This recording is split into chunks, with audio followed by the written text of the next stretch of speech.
സത്തു ഇന്ന് എന്താ കഴിക്കാൻ ഉണ്ടാക്കുക? ഇപ്പിയോ? ഓക്കെ, ഉണ്ടാക്കാൻ പോ. പാത്രം വെച്ച് എണ്ണ ചൂടായിട്ടുണ്ട്. അതിലേക്ക് കുറച്ച് കടുക് ഇട്ട് കൊടുക്കാം.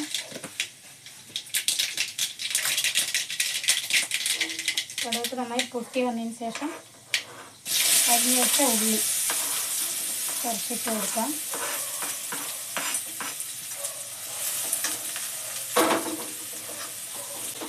ഉള്ളി ആയിട്ടുണ്ട്. ഇനി അതിലേക്ക് അരിഞ്ഞ് വെച്ച തക്കാളിയും കൂടി ചേർത്ത് കൊടുക്കാം.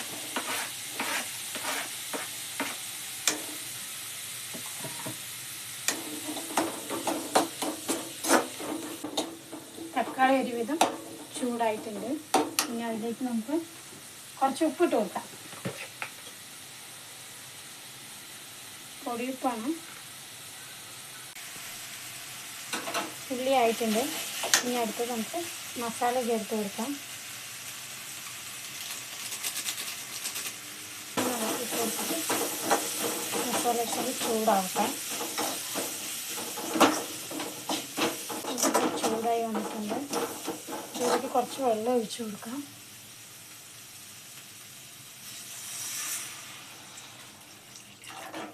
വെള്ളം ഒഴിച്ചു കൊടുക്കുന്നുണ്ട്. ഇതിലേക്ക് കുറച്ച് മുളക് പൊടി ഇട്ട് കൊടുക്കാം. ഞാൻ അധികം മസാല ചേർക്കുന്നില്ല, അതുകൊണ്ട് കുറച്ച് മുളക് പൊടി ചേർത്ത് കൊടുക്കണം. അധികം മസാല ഇടാത്തതുകൊണ്ടാണ് മുളക് പൊടി ചേർക്കുന്നത്. കുറച്ച് മഞ്ഞൾപ്പൊടി, ഒരു ചെറിയൊരു ടേസ്റ്റിന് വേണ്ടിയിട്ട് ചിക്കൻ മസാല,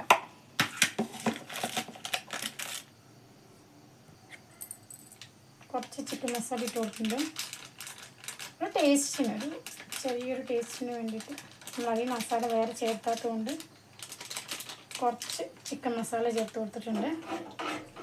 പിന്നെ ഇതെല്ലാം കൂടെ ഒന്ന് തിളച്ച് വരട്ടെ. അതിൽ നമുക്ക് വെയിറ്റ് ചെയ്യാം. ഇപ്പിൻ്റെ ഇത് തിളച്ചിട്ടുണ്ട്. നമുക്കിനി ഇത് കൊട്ടി കൊടുക്കാം.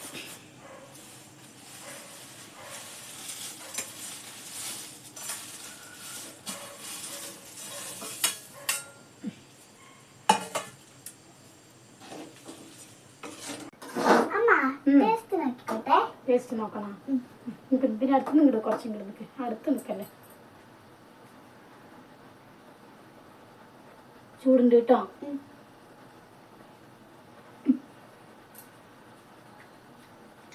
ഉപ്പുണ്ടോ? ടേസ്റ്റ് ഉണ്ടോ? എന്താ? നമ്മുടെ ഇപ്പി റെഡിയായി. നമുക്ക് കഴിക്കാം അല്ലേ? ഇപ്പി എങ്ങനെയുണ്ട്? അടിപൊളിയായിട്ടുണ്ട്. ആര്? ഞങ്ങൾ ഇപ്പി കഴിക്കാൻ പോവാണ്. ഓക്കെ, ടാറ്റാ.